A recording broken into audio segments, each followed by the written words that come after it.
Merci. La parole est à Gilles Lurton.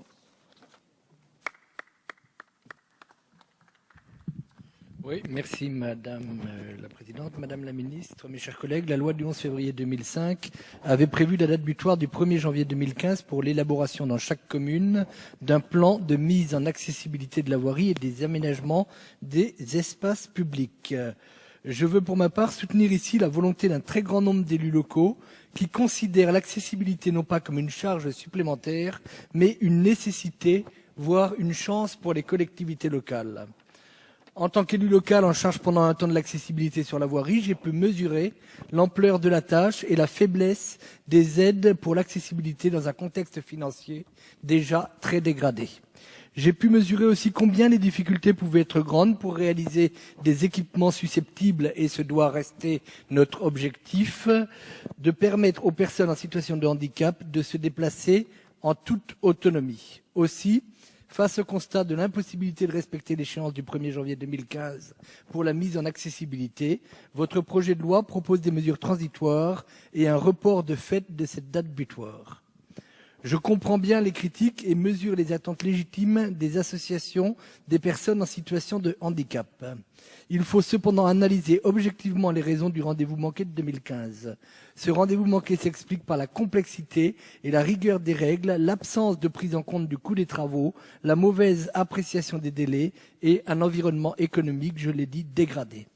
La loi du 11 février 2005 a été un marqueur politique majeur pour les personnes en situation de handicap et les associations qui les accompagnent. Il faut aujourd'hui adapter l'objectif de la loi de 2005 sans en amoindrir l'exigence. Mais cet objectif doit se faire dans une démarche de modernisation du droit et d'assouplissement des procédures.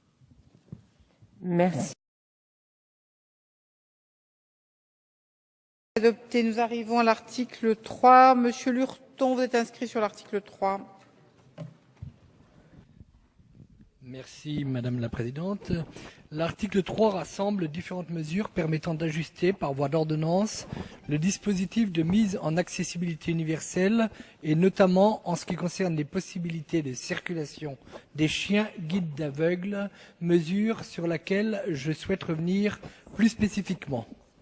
L'alinéa 4 de l'article 3 prévoit de simplifier les conditions d'accès au transport des lieux ouverts au public ainsi qu'à ceux permettant une activité professionnelle, formatrice ou éducatrice, les détenteurs de la carte priorité pour personnes handicapées ainsi que les éducateurs de chiens guides. Je suis cependant sceptique sur le recours aux ordonnances pour toute mesure relevant du domaine de la loi. En effet, Madame la Ministre, la loi existe déjà. Elle a été votée en juillet 1987, puis modifiée par la loi de 2005. Malheureusement, elle est souvent très mal appliquée. Actuellement, plus d'un accès sur 4 est refusé à des chiens d'aveugles. Pourtant, je le rappelle, la loi est extrêmement claire à ce sujet. Elle autorise l'accès au transport, aux lieux ouverts au public, ainsi qu'à ceux permettant une activité professionnelle, formatrice ou éducative. La loi doit donc d'abord être bien appliquée. En France, des refus aboutissent donc à ce que certaines personnes aveugles ou malvoyantes ne demandent pas à être accompagnées par des chiens de peur que ces derniers ne soient pas acceptés dans certains lieux publics ou dans certains transports et ne constituent finalement pour elles qu'un obstacle. Madame la Ministre, une véritable politique d'information doit être menée, ainsi que sur les amendes encourues par ceux qui ne respecteraient pas la loi.